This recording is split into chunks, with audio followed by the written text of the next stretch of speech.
Do you remember the moment you realized that the world had changed? Let me tell you a quick little story that has nothing and everything to do with the future of our world and how you fit into it. In 1917, the United States faced a huge problem. They were working hard to compete in the industrialized economy, and there was a shortage. Not a shortage of oil or coal or other natural resources, a shortage of people, specifically obedient factory workers. The solution to this economic dilemma? It was an experiment of sorts. It hadn't been done before, until someone thought of it. Mandatory public school. Unfortunately, the initial purpose of the United States public school system was not to inspire children or generate scholars. And it wasn't created for dreamers, people who color outside the lines, break the rules, and challenge the status quo. The public school system of the early 1900s was invented to create a nation full of adults who would obediently do their jobs in the factory assembly lines. Teaching kids to sit in straight rows and scheduling the entire day with the ringing of bells wasn't by chance. Punishing those who didn't conform was purposeful. These were the skills they would need to join the labor force. Intentional or not, this early method of turning dreamers into workers was an investment in the nation's economic future. And it worked. This then led to several generations of productive, fully employed workers. But it isn't working anymore. Why? Our economy has changed. We don't live in an industrialized economy anymore. We live in a connected economy. Right now, there are more users on Facebook than there were people on the planet 200 years ago. Technology has made it possible for us to connect with people, ideas, and information from anywhere in the world instantaneously. And as a result, our economies have expanded from localized towns and communities to the entire world. We have globalized trade in nearly every way.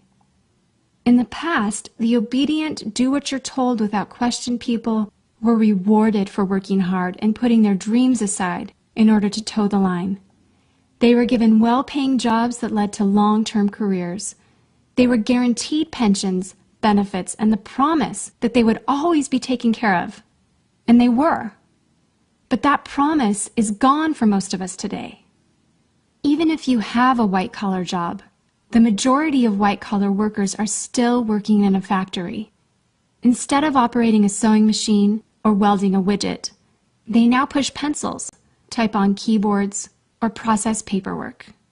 It's still factory work because the entire focus of the day is spent on increasing productivity, which leaves little room for creativity, spontaneity, or individuality. The educated, hard-working masses are still doing what they're told, but they're no longer getting what they deserve.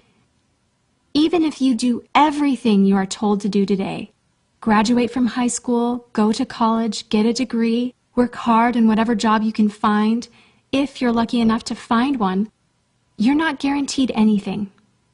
Companies are being forced to change or die right now. Layoffs happen much more often than job openings appear, and the highest paying jobs are disappearing or heading overseas at an alarming rate.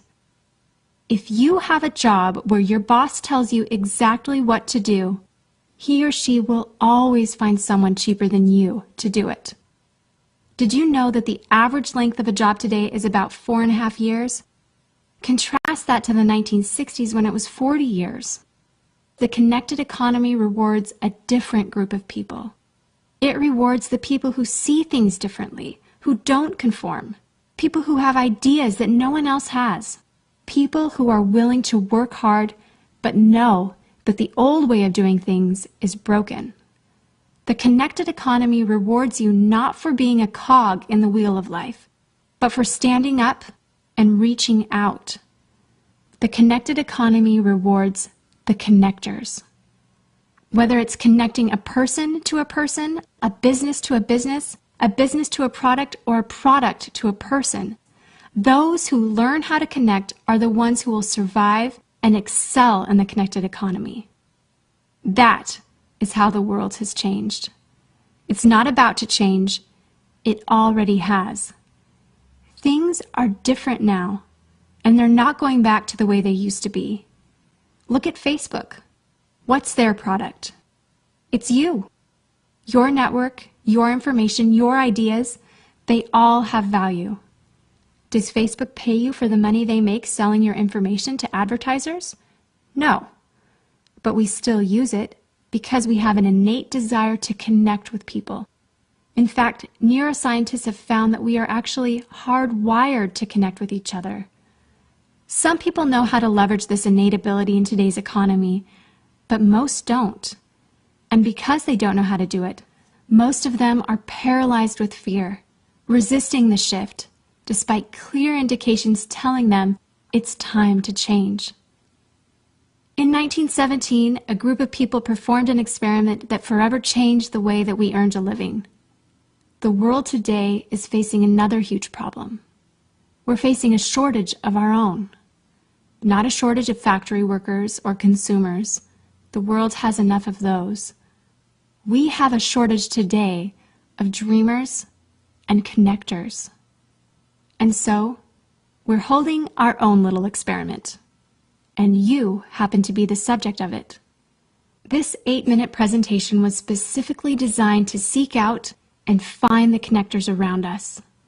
Those who recognize that we are on the brink of the next economic revolution, who are ready to thrive in the connected economy, and who are searching for the best way to do it.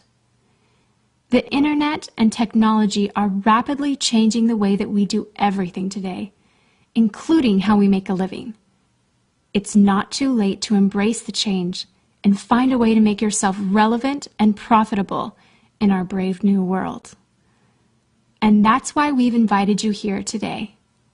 We've created something that rewards you for connecting. It pays you for bringing people together behind a cause, product, or idea. And we have systematized it and made it so that you can do it from anywhere, with anyone, at any time.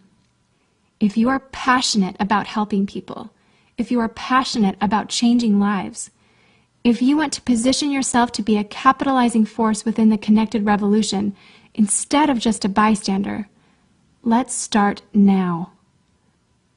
Do you remember the moment you realized that the world had changed? How about the moment you realized you could change with it? Are you ready for the details?